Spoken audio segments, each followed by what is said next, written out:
Hi, my name's Adam, and I made a new RPG for the Game Boy Color that's based in the tradition of games that actually came out during the Game Boy Color era. It's called Gumball and Trick or Treat Land. I made it mostly by myself, and that's what this devlog series is about. This project is my debut, and was my first serious attempt at putting together a long-form turn-based RPG. And the process of putting it all together really was very experimental. The game begins with a prologue in a small town called Corndale. The next 3 areas are the city of Thorndale, a spooky forest called Inky Blink Woods, and a corn maze and farm area called Flagrant Fields. These first areas are all pretty straightforward in their design. Corndale and the path to the south are very standard JRPG in their design, where the town is the safe spot where you can talk to people and heal up, and the path through the forest is where you'll have your enemy encounters on the way to the next town. Thorndale is also designed in the tradition of JRPG towns, but it's much bigger. This is your larger hub town with lots of friendly NPCs and shops, and then there's one specific dungeon in it where there are enemy encounters. That's the Academy. Inky Blink Woods and Flagrant Fields both exist as parts of the overworld, but they function a little bit more like dungeons because they're full of enemy encounters. The big influence here is Gen 1 and Gen 2 Pokemon, which I think is pretty obvious in the design. Each of these areas has one or more bosses, a central puzzle that you can complete, and a few quest objectives that you can accomplish. But they're generally pretty straightforward. By the time I got to Mean Street, I was ready to shake up the formula a little bit by intentionally blurring the line between when you're in a town and when you're in a dungeon. And that made the design process for this area complicated in an unprecedented way.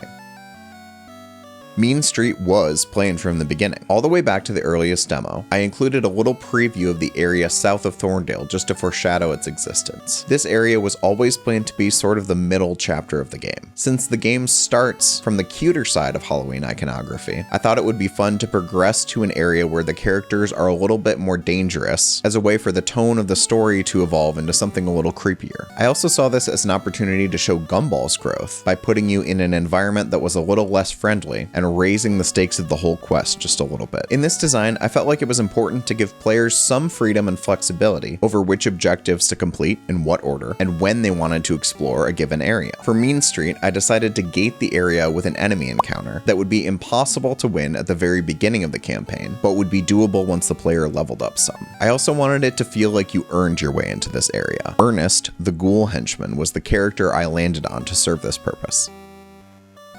The ghouls of Mean Street were really fun to design. Boss Fiscal started out as a placeholder, but I ultimately decided to keep him because I felt like he had a good amount of personality. Ernest had many different designs that I went through, but the paper bag on the head thing was something I always liked for a creepy enemy. That was loosely inspired by a They Might Be Giants music video. The Hard Knocker is the type of character you see throughout Mean Street. I wanted these ghouls to have sort of a Team Rocket vibe, where they were threatening and adversarial, but were still relatively civil toward you, despite being involved in organized crime.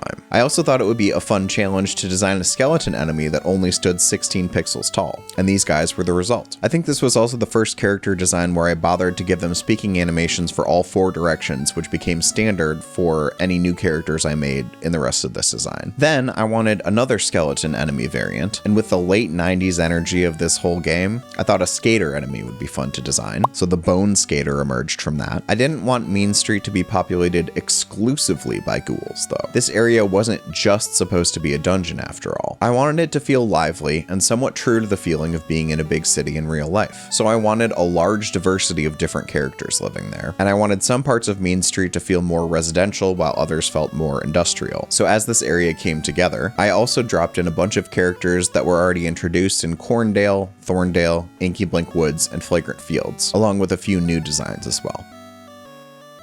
The layout of Mean Street was really fun to design, but it ended up being really time-consuming because of its relative complexity compared to other areas of the game. I also had this idea that I didn't want to open up the whole city all at once. I wanted players to unlock different parts of the map somewhat gradually. Fourside from EarthBound was a big influence. The portrayal of a big city with relatively simplistic 16-bit graphics made a big impression on me, along with the non-linear way that you explore it, and the uncertainty of when you were and were not safe from enemy encounters. I also thought of the Thieves City from A Link to the Past as an example of a dungeon that played with that boundary of dungeon versus overworld. Goldenrod City from Pokemon Gold, Silver, and Crystal was also a huge influence here. It's one of my favorite Game Boy era cities, and one feature that I always loved was the underground. It connected 2 areas of the city, and it also had plot relevance when Goldenrod was occupied by Team Rocket. That directly influenced me to create the underground mall of Mean Street, and I wanted to add the additional sub-layer of the sewer as well. So already, before before I even began drawing map tiles, I knew that this city would include 3 main overworld sections with 2 sublayers beneath them. I started out drawing the overworld parts of the map in the original palette of the 4 Game Boy greens, like I always do.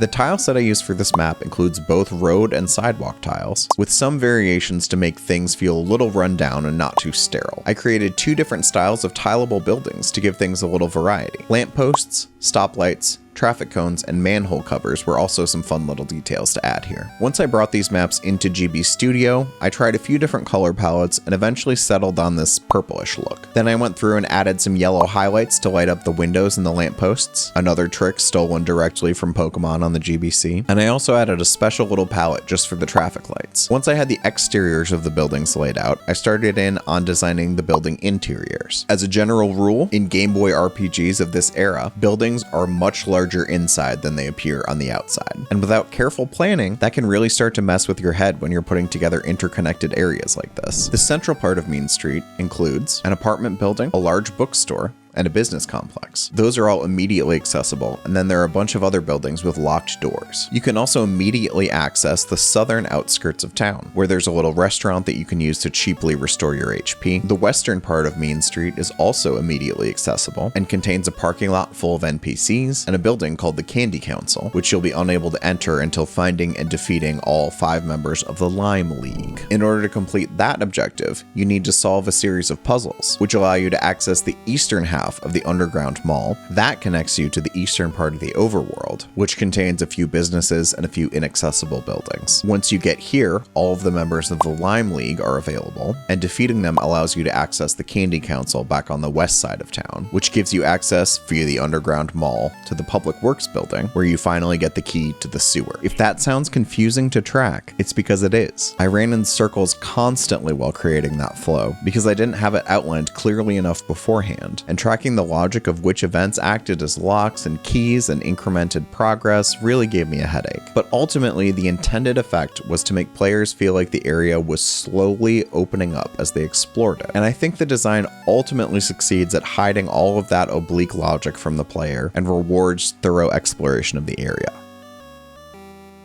There are 2 different block pushing puzzles in classic Game Boy fashion that are required in order to progress, and these were deceptively difficult to implement in GB Studio. I won't bore you with all the details, but keeping the blocks in the same place once you'd pushed them there, and preventing glitches and soft locks, ended up being one of the most time-consuming parts of the debugging process for this game. The other new thing I wanted to use here was a trade quest similar to the one in Link's Awakening, where one item is traded for another and another in turn repeatedly in order to advance the plot. In Mean Street, I liked the idea of sort of a flea market bartering thing going on, where you'd be trading what was apparently trash back and forth in these underground markets and to people on the streets until you ended up with something genuinely valuable. But after the initial implementation of that trade quest, I replayed The Legend of Zelda Oracle of Ages for the Game Boy Color for my podcast Pocketeering, and I found myself totally infuriated by the oblique nature of the Goron trading quest that's required to progress in that game, the one at Rolling Ridge that's required to unlock the Crown Dungeon. That negative experience made me turn a more critical eye to that aspect of my own design in Gumball and Trick or Treat Land. While I felt that I had left a good number of clues about how to execute that trading sequence in NPC dialogue, I realized that this was one of those scenarios where what might seem intuitive to the developer would not in fact be intuitive to players. To help mitigate this, I did what I often do and created a new character.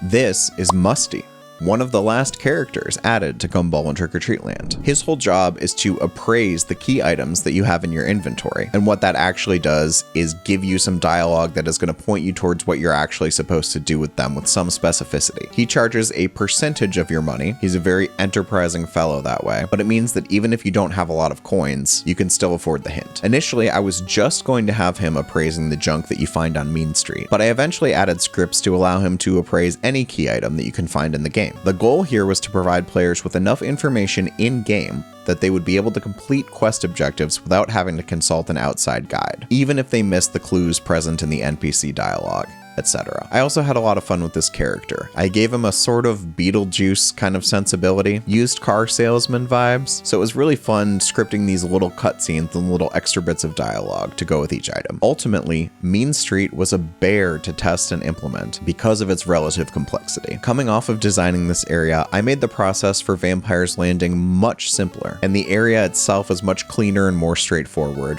which to me as a designer felt like a breath of fresh air. If you haven't checked out the last video about that, you should. Thanks for joining me for this behind the scenes look at the development of Gumball and Trick or Treat Land. There is a 1 hour long version of the demo that you can check out at gumballgame.com. There is a 2-hour version of the demo that you can check out with a bunch of bonus content in it on Steam. You should wishlist the game on Steam, and you should follow our socials for more updates on the project as we work on the full Steam release and the physical version of the game. Links in the description.